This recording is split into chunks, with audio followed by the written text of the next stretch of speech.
Oui, bonjour père. Oui, bonjour. Comment allez-vous? Ça va bien, ça va bien. Il fait encore un peu frais.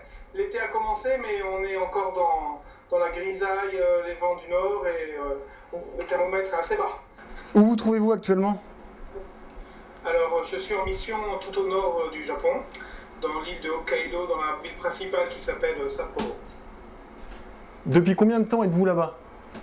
Alors, je suis arrivé, ça va faire bientôt 12 ans au Japon, et je travaille maintenant depuis 9 ans à Sapporo. Et quel est votre apostolat, votre mission? Voilà, alors donc l'évêque du Hokkaido m'a confié la charge d'une paroisse en centre-ville de Sapporo, donc je suis curé d'une de ces paroisses du centre-ville de Sapporo. Pour avoir un ordre d'idée, combien de paroissiens avez-vous? Combien de fidèles avez-vous sur la paroisse? Ah, ça c'est une bonne question. Des paroissiens qui viennent à la messe le dimanche, environ 150. Des paroissiens qui sont inscrits sur les listes de baptême, environ 800. Et les paroissiens dont j'ai la charge, c'est-à-dire tous les environs, comptant les non-chrétiens avec lesquels on essaie d'avoir des contacts quand on peut, de différentes manières. Je sais pas, il y a peut-être 100 000, 200 000, 300 000 habitants. Quelle peut être la grande différence entre une paroisse au Japon, celle de Sapporo par exemple, et une paroisse que vous auriez pu avoir si vous aviez été prêtre diocésain à Versailles? Ah oui, mon diocèse d'origine, j'ai jamais exercé vraiment comme prêtre à Versailles puisque je suis parti juste après l'ordination. Mais je pense qu'ici on est dans un milieu, dans une culture qui n'est pas du tout portée par la foi chrétienne et la foi. Je vous rappelle, ça coupe. Ok.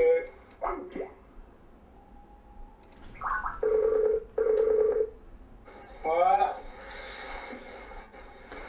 Donc vous disiez, quelle est la grande différence entre une paroisse que vous auriez pu avoir à Versailles et la paroisse de Sapporo? À Sapporo, on a vraiment des tout petites unités. Hein, vraiment. Le nombre de chrétiens dans la paroisse, pour moi, c'est une paroisse de moins de 800 chrétiens. On a 150 personnes à peu près à la messe le dimanche.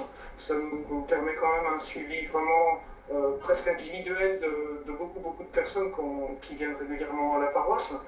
Et des groupes de travail, des choses où on peut s'impliquer beaucoup plus personnellement directement avec les gens, avec beaucoup moins d'intermédiaires.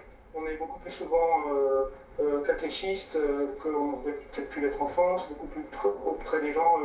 On pourrait l'être en France où il y a des grands. Je pense que ça, c'est une chance qu'on a ici dans l'Église du Japon de pouvoir accompagner les personnes de cette manière-là. S'il fallait répondre à la question qu'est-ce que c'est que la vie missionnaire, qu'est-ce que vous répondriez en une phrase pour vous? La vie missionnaire, c'est être témoin de l'Évangile, les pieds dans un autre terrain. Dans un endroit où on n'a jamais mis les pieds, avec une autre culture, une autre langue, et essayer d'être fidèle à l'Évangile, et témoin de Jésus-Christ, là où on n'aurait jamais imaginé d'une manière nouvelle. Merci beaucoup mon père. Bon courage pour la suite alors. Merci beaucoup, bonne journée. Ok, bonne suite. Au revoir. Merci, au revoir père.